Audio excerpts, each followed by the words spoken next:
This is Gene Keys, Skyserve, Texas News. A new sweeping anti-LGBT religious freedom bill has no limitations allowing for statewide discrimination or, as some see it, more religious freedom. The TexasObserver.com contributed to this report from the Capitol.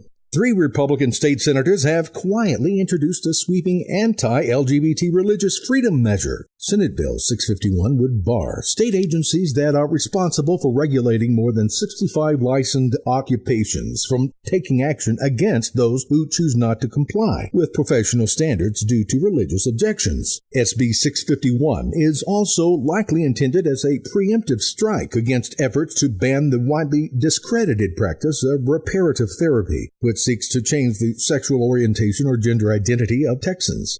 In protest this year to the president's Muslim ban, Austin South by Southwest will feature musicians from the president's travel ban countries. Also, Austin South by Southwest venues may be impacted if Texas enacts its anti-LGBT bills. Fox4News.com contributed to this report from Austin. Austin South by Southwest Showcase will feature musical performances this year by people from the countries banned in the president's immigration executive order. Organizers of the event say they hope the showcase will send a message and give a voice to all of the global artists. Film, media, and music fans from all over the world make their way to Austin every year for Austin South by Southwest, which brings in millions for the state. The so-called Contraband Showcase is set to start Friday, March the 17th. Many producers of South by Southwest are concerned for next year's musical festival. The state has already been warned by business organizations and multiple athletic organizations not to pass this legislation or risk losing multiple business investments and sporting events in Texas.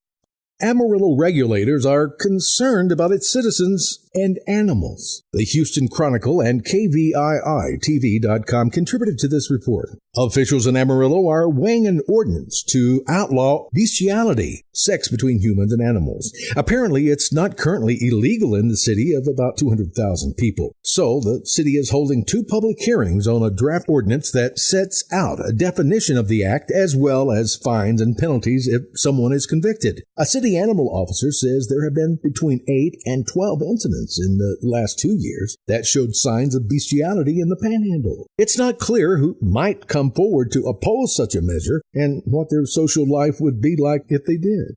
Visit us on YouTube, Facebook, Twitter, or Tumblr at Skyserve News Service. This is Gene Keys, Skyserve, Texas News.